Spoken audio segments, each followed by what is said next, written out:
That's Modern English and their 1982 hit, I Melt With You. The success of that single took the band all around the world, except for New Zealand. That is until now. Modern English finally make their New Zealand live debut when they open for the Buzzcocks for 3 shows in November, supporting their new album, 1234. Here is Modern English frontman Robbie Grey with an update on what the band's been up to for the past 40-some years.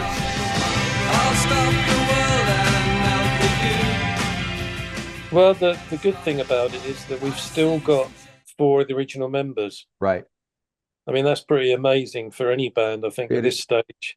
Yep. I mean, there's been some illnesses along the way. So, unfortunately, on this tour, coming to you in New Zealand, Australia, we won't have the keyboard player. Oh. But we'll have 3 original members, and we'll be doing a mixture of music from the first very early stuff, the noisy mesh and lace stuff, right, to the kind of After the Snow crafted song, I Melt With You era. Yep. Up to now with the 1234 album, which is what we're promoting at the moment, is our new album. Yeah. Which is kind of a mixture of both of those things, really. So it should be good. We're looking forward to it. I mean, really looking forward to coming. I mean, every band wants to do something new, and we're going to be doing something new. Yeah. I mean, it is tough to, I suppose, do something new after all this time when you've been doing it. So you got to keep the juices flowing somehow. I mean, went to the Philippines a little while ago, and we've just been back from Stockholm and Copenhagen. Never kind of been to Scandinavia very much, so that was really good. Yeah. You mentioned the new album, 1234, and I was doing a little research about it. I see that I read somewhere where it possibly was inspired by Susie and the Banshees and Mick Ronson and David Bowie. And I've just been listening to a new Dolby Atmos version of Ziggy Stardust. It's like a new remix version. It's freaking mind blowing. So, are you one of the fans of Ronson and Bowie? Oh yeah, Ronson came to see us when we played in Canada at the Elmer Combo Club in Toronto. You know, way back when, and he was a really nice guy. And we've always been Bowie fans. I mean, before punk rock, which is where we started, really. You know, we'd all be watching, you know, on the TV, David Bowie and Roxy Music. Yep. Iggy Pop, T-Rex, you know, that sort of stuff. So we've always been fans of that. But yeah, the Banshees, they were a really big influence when they first started. Susie and the Banshees, Gary's guitar playing is quite influenced by that, I suppose, back then. Right. But you know, we've evolved as a band, I suppose, over the years, in our own way. Right. 1234, we recorded it live. That was. We wanted to get away from this sort of homogenized sound you get on the radio. All this stuff sounds exactly the same. So, you know, we did a lot of it live, so you get a feel of going from the verses to the choruses, which it's got quite a lot of energy in it. Right. And I see there's like a politically oriented tune called Not My Leader. So is that stuff kind of on your mind these days? You're not my leader. Like you live on Mars, stealing all our hearts, invade a mind today. Yes, just take a word. It's like you've never tried just to stop the lies. You just wasted all our time. So to know quite a lot, just want to know when it's gonna stop. The world's going down the toilet, isn't it? Let's face it. The world's on fire, man. It feels like it sometimes, and it's weird watching it from this vantage point, you know, and just kind of going, now what?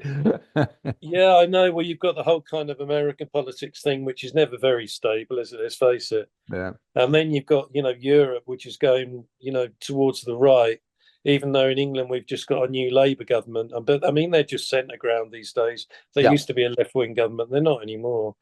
So it's very strange times, I think. But then people will probably say they've always been a bit strange. But yeah, Not My Leader, the song you're talking about, on the 1234 album, is specifically about how things are at the moment and the different kind of crazy aspects of politics, which don't seem to cater for any normal people ever.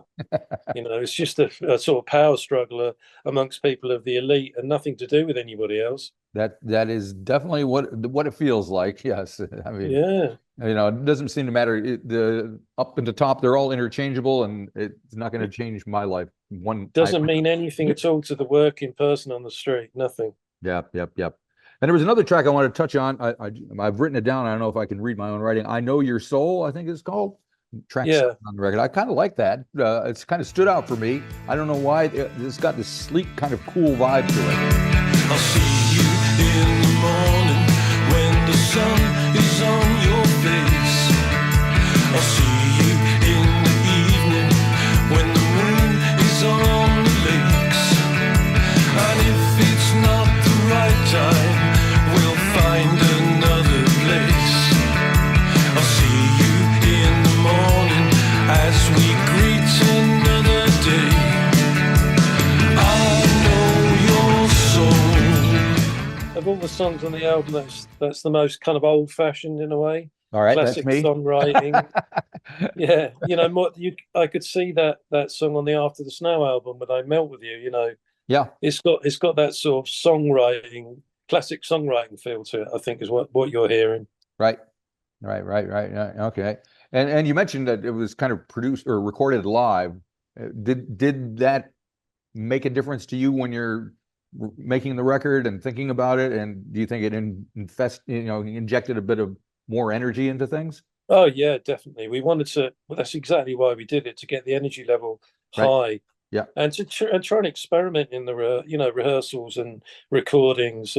It's exciting to do that. And we've always been a band that likes to use sound as atmosphere. Mm-hmm. Gary, the guitarist, and Steve, the keyboard player, they use a lot of noises, atmospheric noises. We've got Korg MS-10s, Korg MS-20s machines, and Yep. they're great for storms and stuff like that. Gary uses quite a lot of effects, quite a lot of feedback on his guitar. So we wanted to get some energy into the tracks like that. So we did. That's what we did, really. Right. We had Marion McNulty as the producer, but Right. it took 2 weeks to record it. That's not bad. No, we did it old school. It was really, and it really worked for us. It's been getting some great reviews. So, I mean, that's really something we're not used to that. Right. Well, even back then, you didn't really get rave reviews. It was No. in the States. It was because of MTV and I Melt With You. We all knew who you were, but that certainly had nothing to do with what the critics were saying. No, I mean, the critics in England, where we came from, weren't very kind generally. But America took us to its heart, which was kind of great for us because it's such a vast country. Yeah. We'd go on tours and end up back there again about a year later after we did 180 concerts on one tour. Woo. So, you're kind of starting in New York, say, going all around the country and ending up back in New York. Yep. Doing 180 gigs, it's crazy. Yep. I'd have to say you guys and maybe like Psychedelic Furs had the same kind of effect in the States, and probably a couple more that I can't think of at the top of my head. You two were doing the same sort of stuff at that time. That's true. They got really big. They got enormous. But yeah, we're more along the same line and level as the Furs, I'd say. Yes. Yep. So back then the sounds that you were making and the equipment you were using were cutting edge, new stuff that nobody knew what it was going to do, and now it's all vintage. It's the same stuff. Do you still keep? Do you guys look at new stuff and new sounds and try to keep up what's going on with things? Well, we do, but I mean, for instance, this band like Idols. I don't know if you know this band, and Fontaine's DC. Sure. I mean, they incorporate the modern equipment, and I like those two bands. They're the first bands I've liked in a long time. One's from Dublin and one's from Bristol in England. They both been here. They're really, really good. And but they incorporate technology that's used now, but they still got their own distinctive sound. I still prefer the analog stuff, and a lot of the new stuff can try and be analog stuff. But we've got the original version, so and it's still working, huh? Yeah, just about.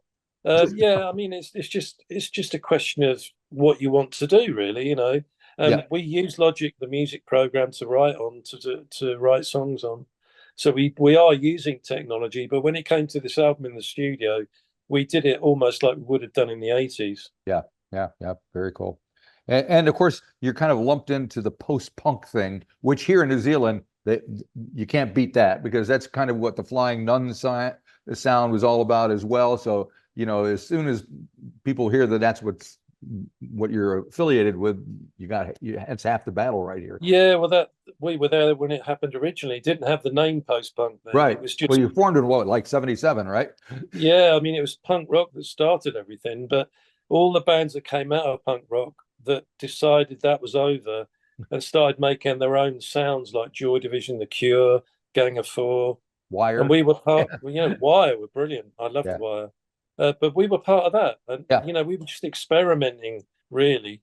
I mean, the guitarists would use effects pedals, what have you, because none of us were great musicians, but we wanted to make sound. And that's post-punk right there. There you go.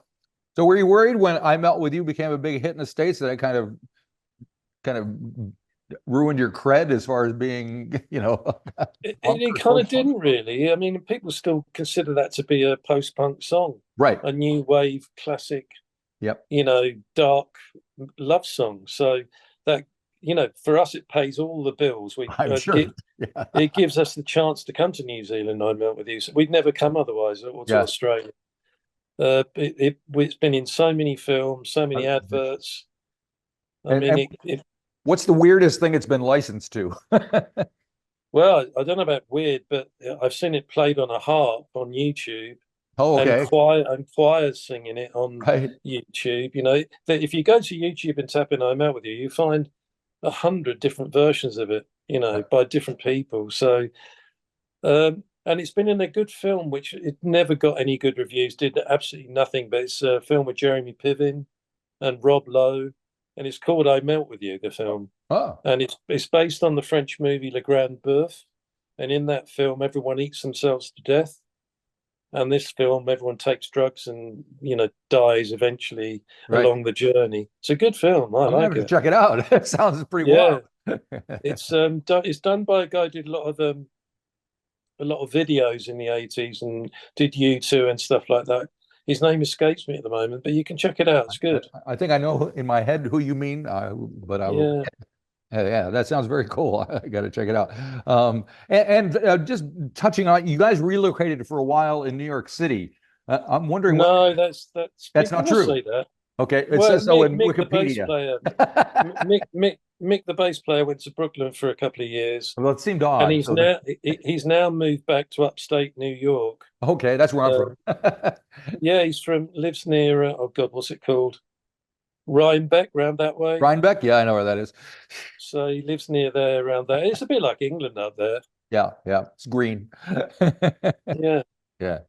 And you were briefly on TVT Records, which was kind of notorious for the way they, especially with Nine Inch Nails and that. What was the experience like for you? Well, that was Steve Gottlieb, was the guy who ran TVT. He just came to us and said, "You guys, you're going to re-record I Melt With You and put it on a new album." We were like, all right, because we could do that if we wanted to. So we recorded it exactly the same way because we didn't know what else to do with it. So there is 2 versions of I Melt With You out there in the world from us. Right. Yeah. Yeah, very good. All righty. Well, because you guys have kind of reformed and split and come back, when you look back, would you have done anything different? I probably would have not done anything in the 90s and taken 10 years out. Right. I carried on my own for some reason. I didn't know what else to do. That's probably why. But no, it was great when Mick Conroy, the bass player, he somehow moved close to where I live here in Suffolk in England, and he just got in touch with me and said, he bought a houseboat and said, "You won't believe this. I'm living near you. Do you want to get the band back together?" Right.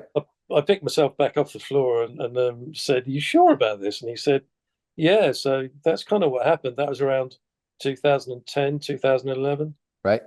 Yeah. And we've been doing it ever since. And is it the same as soon as you're in the same room together? Is it? Pretty much. I mean, we're older, so people get away with a lot more, Right. But I mean, we're getting over 1 million plays on Spotify a month. I don't know much about this stuff, but it all sounds pretty good to me. I'm just still enjoying it. Right. So I like to play and I like to write. I like the creative process, writing the songs more than anything. Right. All right. Well, it sounds like it's going to be fun when you finally do get here. I hope you get the chance to see a bit of the country. I know it'll probably be a like you say, looking out the window as you're going from one. I think you have Yeah. three gigs here, so it's not bad. It's better than just the one. Because I've seen bands that just flown in from Australia, arrive here at 5 a.m. in the morning, do their gig at night, and are flown out. They didn't see Well, anything. some of these bands are, doing single gigs in big cities. I suppose they'll be in Auckland or whatever. But Yeah. we're with the Buzzcocks. We're playing with the Buzzcocks. Yeah. So we're looking. They're great guys to be on the road with. They're just like us, really. Yep. So it's going to be good fun. The concert's going to be great. If you enjoyed this episode of the 13th Floor's Music Talk series, please be sure to subscribe to the website or to the YouTube channel. Follow us on Facebook or Instagram and wherever you find your podcasts. There's a whole lot more to discover.